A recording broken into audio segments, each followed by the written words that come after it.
Hello my readers, and welcome back to our channel. Today we're going to read one of my favorite childhood books. It's also a really good movie, and it's called The Secret Garden.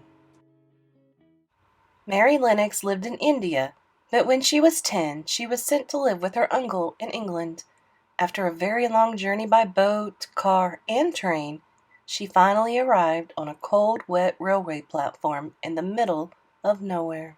Mary waited at the train station for a long, long time. Eventually, a stern-looking woman called Mrs. Medlock arrived. Mrs. Medlock took Mary to a large, grand house. "Your uncle, Mr. Craven, is a very busy man," said Mrs. Medlock. "You must not disturb him." And with that, the stern woman showed Mary to her bedroom. Mary felt very lonely in the grand house, although she did enjoy spending time in the gardens. She planted seeds and watched them blossom into beautiful flowers. Many weeks passed. Mary didn't see her uncle very often and spent most of her time with the maid, Martha. Martha told Mary all about a secret garden that was hidden in the grounds of the house. "It belonged to Mr. Craven's wife before she died," said Martha. So every day, Martha began searching for the secret garden, but with no luck. One day, just as Mary was about to give up, she discovered an old door hidden by bushes and a curtain of ivy. She turned the doorknob, opened the door, and peeked inside. She had discovered the secret garden. Mary knew that Martha's brother Deacon was very good at gardening. She asked him to help her tidy the garden and make it beautiful once again. One morning, Mary got up and dressed. She was excited to get back to the garden. As she came out of her bedroom, she heard the sound of crying coming from somewhere along the corridor. Mary followed the sounds and came across a room she had never seen before. She slowly and softly opened the door and found a boy sitting up in bed. Mary discovered that the boy was her cousin, Colin. He had been told he was too weak to go outside, so he had to spend his days in bed. He was not allowed to play with anyone or leave his room. Mrs. Medlock looked after the boy as if he were her own son, and whenever Mrs. Medlock was busy, Mary would secretly visit Colin. It wasn't long before the cousins became good friends. One day, Mary had spent so long with Deacon in the secret garden that she almost forgot to visit Colin.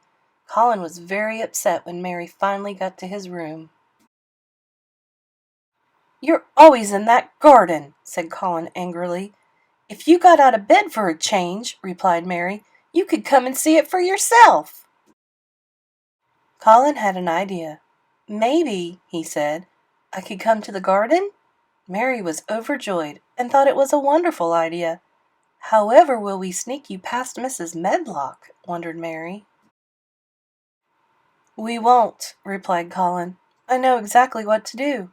So Colin managed to persuade Mrs. Medlock to help. She was very unsure at first, but she loved Colin so much that she eventually agreed. Colin sat in the wheelchair, and Mrs. Medlock and Mary pushed him outside. When Colin first entered the secret garden, his heart was filled with joy. Mary and Deacon had worked very hard to tidy the garden and fill it with beautiful flowers and plants. "It's magical," said Colin.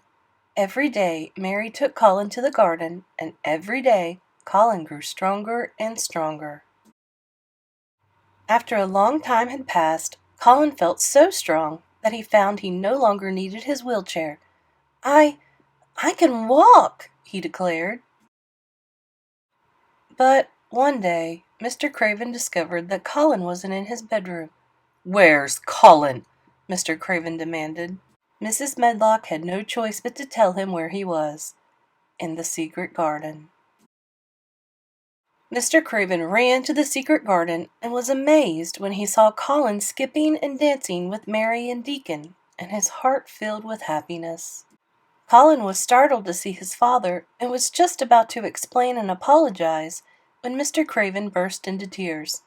"My dear, dear boy," he said, "you look so well." Colin ran into his father's arms. "Mary, "I am so sorry for everything," said Mr. Craven. "Thank you for bringing the garden and Colin back to me." I'm a sucker for a happy ending. If you are too, don't forget to like and subscribe, and we'll read many more happy endings together when I see you in another story.